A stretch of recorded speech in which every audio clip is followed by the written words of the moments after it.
ఫైళ్ల ఆమోదానికి మంత్రులు డబ్బులు తీసుకుంటారన్న వ్యాఖ్యలపై మంత్రి కొండా సురేఖ క్లారిటీ ఇచ్చారు. బీఆర్ఎస్ పాలనలో మంత్రుల పనితీరును ఉద్దేశించి ఈ వ్యాఖ్యలు చేశానని తెలిపారు. ఏ పనికైనా బీఆర్ఎస్ మంత్రులు డబ్బులు తీసుకునేవారని అన్నారు.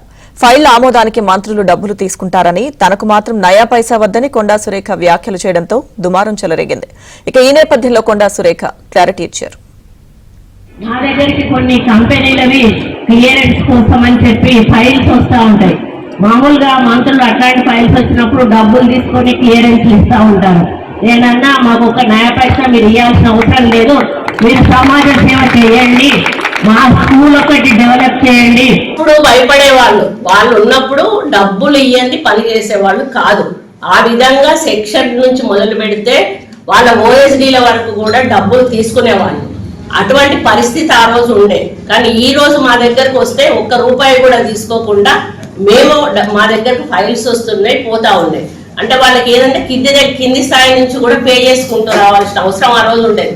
ఈరోజు ఏసీబీ ఫైల్స్ క్లియర్ కాలేదు అంటే దానికి కారణం ఏందో ఒకటి అర్థం చేసుకోండి. ఎందుకంటే ఏసీబీది జనరల్గా రొటీన్లో వెళ్ళిపోవాలి, కానీ పోలేదు. వాళ్ళకి ఏ ఫైల్ అవసరం అంటే ఈరోజు కాళేశ్వరం ఫైల్ రమ్మంటే కాళేశ్వరం ఫైలే కేసీఆర్ ముందరికి వచ్చేది, మేడిగడ్డ ఫైల్ రమ్మంటే మేడిగడ్డ ఫైలే కేసీఆర్ దగ్గరకు వచ్చేది. వాళ్ళు నన్ను అడిగితే కొన్నిటి మీద సంతకాలు కూడా పెట్టలేదు. సంతకం మీరు చూశారు కదా కార్ రేసింగ్ దానికి. అంటే వాళ్ళు దొరకకుండా, వాళ్ళు చేసే అవినీతి బయటపడకుండా తప్పించుకునేటువంటి కార్యక్రమం చేసి అధికారులను బలి చేసేటువంటి కార్యక్రమం చేశారు. ఆ విధంగా